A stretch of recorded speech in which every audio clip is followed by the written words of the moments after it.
Hi everyone, my name is Steph, this is the Novelty Corner, and welcome back to my channel, and welcome to the first wrap up for the 52 Book Club Challenge for 2025.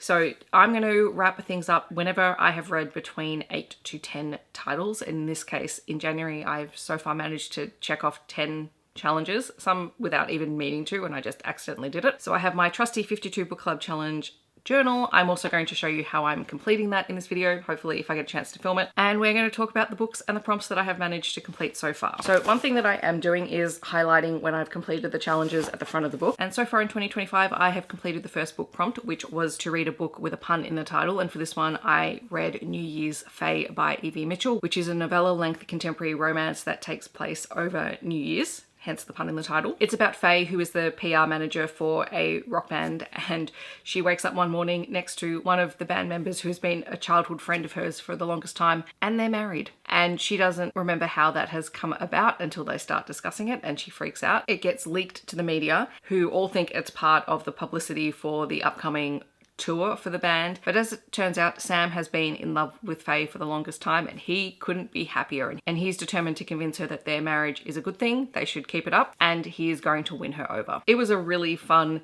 entertaining time, as Evie Mitchell always is, so I'm really glad that I got to this at the start of the year.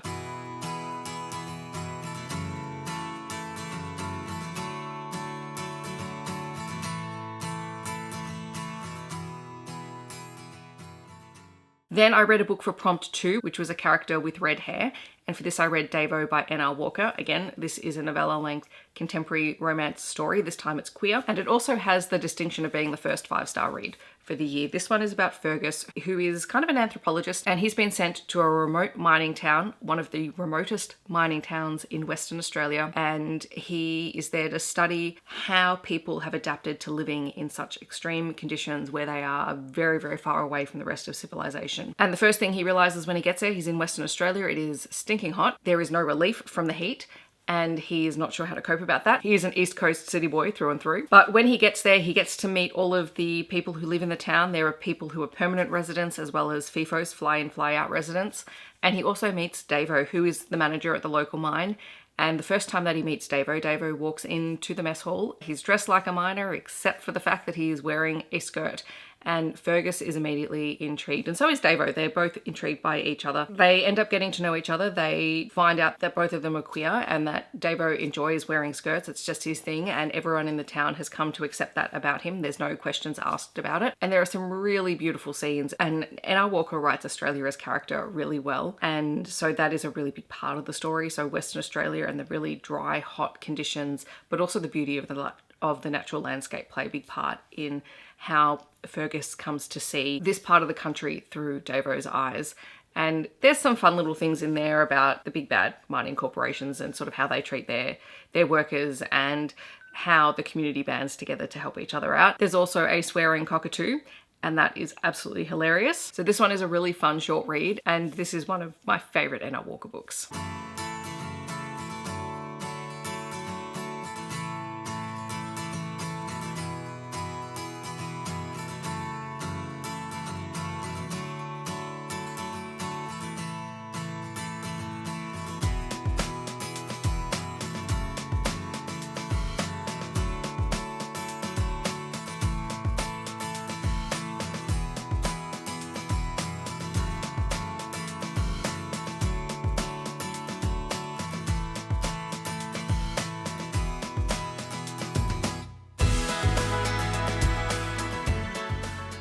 Hi everyone, so I'm editing at the moment, and I just wanted to preface this particular review with, I am reviewing this book, but I actually will have a reaction vlog next week with my thoughts. So if you don't want to hear the review now and you want to wait, because this book doesn't come out until January 30th, which is when the vlog goes up, feel free to do that. But I'm just letting you know there's a tiny little bit of repetitiveness because this book featured for both this prompt but also for a challenge that I set myself. Then for prompt 4, I read a book with a title that starts with N, and for this I read Not Catching Love by Saxon James. This is the final book in the Accidental Love series, and we are following Xander and Derek. Xander is a character we have known through the entire series. He's a character who's dealing with a lot. He clearly has a lot of anxiety, and struggles to deal with things, and this presents through panic attacks and hypochondria. When he gets into a state, he is almost inconsolable, and his friends have been trying to take care of him for the longest time. He's had quite a traumatic upbringing and past, and so this has impacted him. And one of the only people who can talk him down is a nurse at one of the local clinics called Derek. And Xander is romantically interested in Derek, and Derek has realized just how unhealthy that their relationship is, and the fact that Xander relies on him so heavily to be the person to bring him down from one of his episodes. Derek knows that that's not okay. And he also knows that while he feels an attraction to Xander, it's deeply unethical. And so he tries everything he can to keep everything professional and platonic. And this is the book about them finding their way to each other, to finding a situation where they can be together. And for this, Xander has to work on himself, and Derek is not trying to get him to change, but he wants him to see that there are things that he has to do in order to be able to maintain a healthy relationship with anyone, and that it's also not okay to rely on Derek to be that person to do that. He can either be a partner or he can be a medical professional. He can't be both. So it was nice to sort of get the wrap up for that and to see just how much Xander and Derek grow as characters through the book. This one will feature quite a few triggers for people. There's a lot of anxiety, panic attacks, etc. on page. There is some trauma dumping because Xander has been through a lot, so just be careful if you're reading it and be mindful of yourself.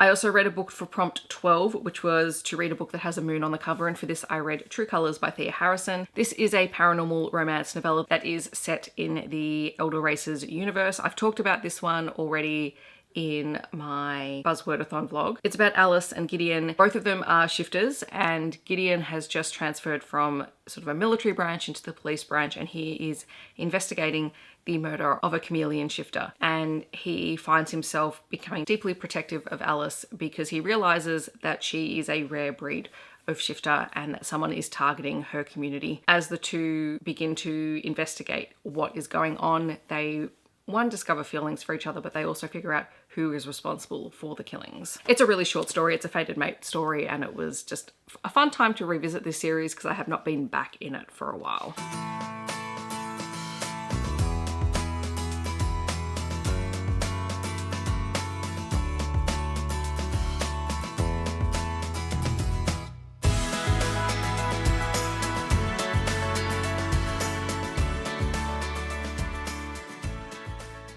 Then I read a book for prompt 25, and this was a book that breaks the fourth wall. And for this, I read Kinky History by Esme, Louise, James. This is a really interesting nonfiction book, and I listened to the audio which Esme, Louise, James narrates. She is the person behind Kinky History, which is a series on TikTok and Instagram where she explores the history of intimacy, sex, and kink, and shares that with the general public. She's an academic. This is what she studies. She's done her PhD in this, and this is her book, which is very much her Kinky History videos in book form, and which is why I would recommend perhaps listening to the audiobook, because she has a very distinct style in the way that she tells stories, which is written in the books, but I think translates much better when you are listening to it. The book itself is broken up into different sections, looking at the history behind sex and kink and people's reactions to it and how people have grown and changed over time.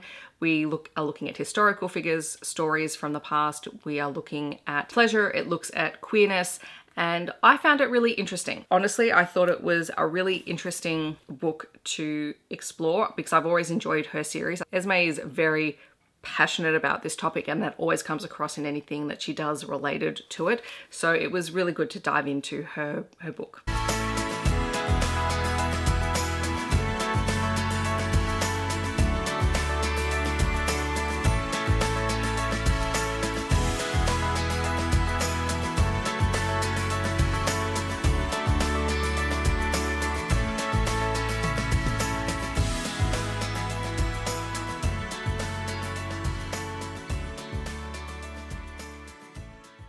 I also read a book for Prompt 33, which was to read a standalone novel, and that was That Island Feeling by Karina May. And this is the story of Andy, who has recently lost her mother and who has a best friend who's just gotten a divorce. And so Andy, who is a planner, decides to plan a girls' trip away with her best friend and their other friends to help her friend get over the divorce. And it's to this small little island that she remembers her mother talking about when she was growing up. And when they get there, things don't go quite according to plan. Andy meets Jack, who is a local who feels really guilty about the fact that the town has lost a lot of its tourism industry. So they were big on sustainable oyster farming, and then something happened to their oyster crop.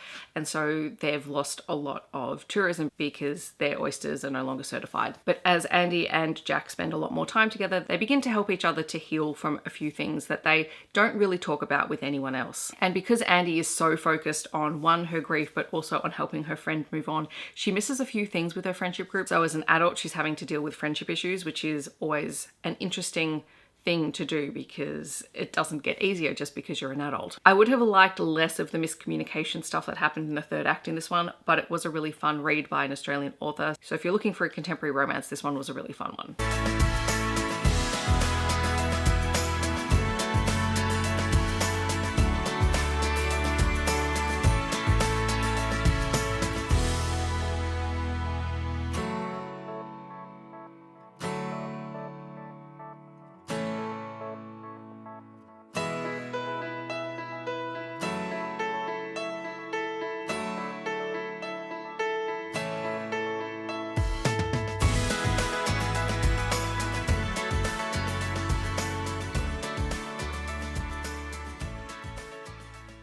The book I read for Prompt 39, which was a book that has an epigraph, was You Again by Lane Hayes. This is a contemporary romance. It is a brother's best friend, small town, forced proximity kind of situation. This is about a hockey player who finds himself basically having to retire, and he's not ready for that, and he ends up back in his small hometown, and his best friend is trying to convince him to help out his brother in running a hockey camp. And it's their forced proximity situation and overcoming some frenemies to lovers kind of situations.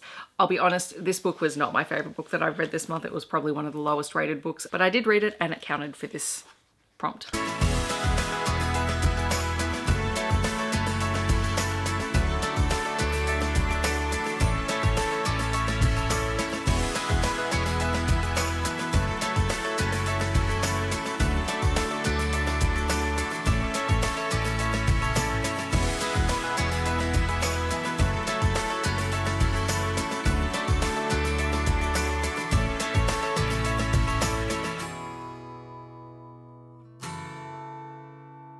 I also read a book for Prompt 41, which was that the title font is in a primary colour, and for this I read Pole Position. And this is a contemporary romance, and it is a racing F1 romance, which I've not read before. So this is about Kian and Harper. You have a very experienced F1 driver, and when his racing partner is injured, he has to work alongside a young and upcoming driver who is, to his mind, reckless. He doesn't have a schedule or a routine, and he doesn't take things seriously, and so they clash a lot over that, to the point where they're both told to pull their heads in because they're affecting the entire team. So this one does lean more into enemies to lovers.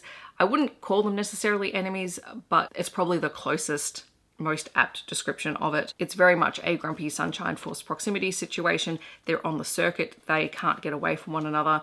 And also Kian, who is our experienced driver, he is dealing with the fact that his mother has Parkinson's and dementia, and throughout the course of the book passes away. And so he's dealing with a lot of the stress of that, which doesn't help when he's antagonized by his younger driving partner. I was really pleasantly surprised by this book. I think it's being picked up by a trad publisher, so it will probably be published as a book in bookstores soon, but it was, when I read it, still available on Kindle.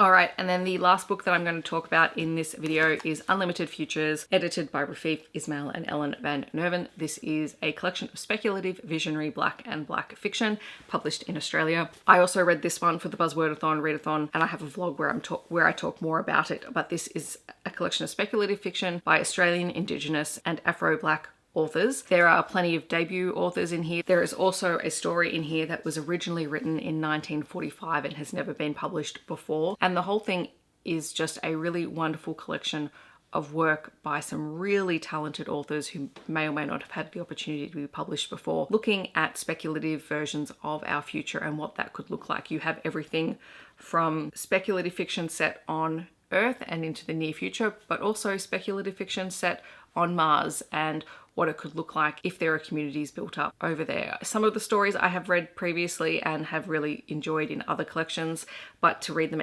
again in this collection, I think whenever you reread a short story that has been included in multiple anthologies, you always get a different sense of the story because it always interacts differently with the stories around it. So I had a really, really great time diving into this. It's been on my TBR for a while, and so I finally picked it up and I was so glad.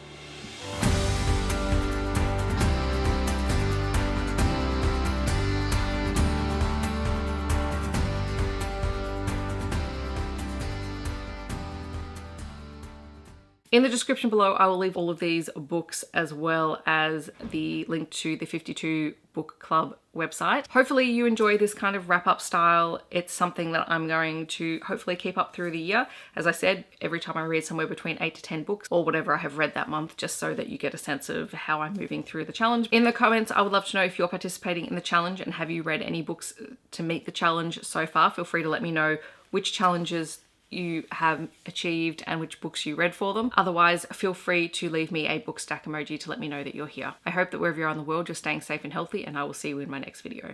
Thanks so much for watching. Bye everyone.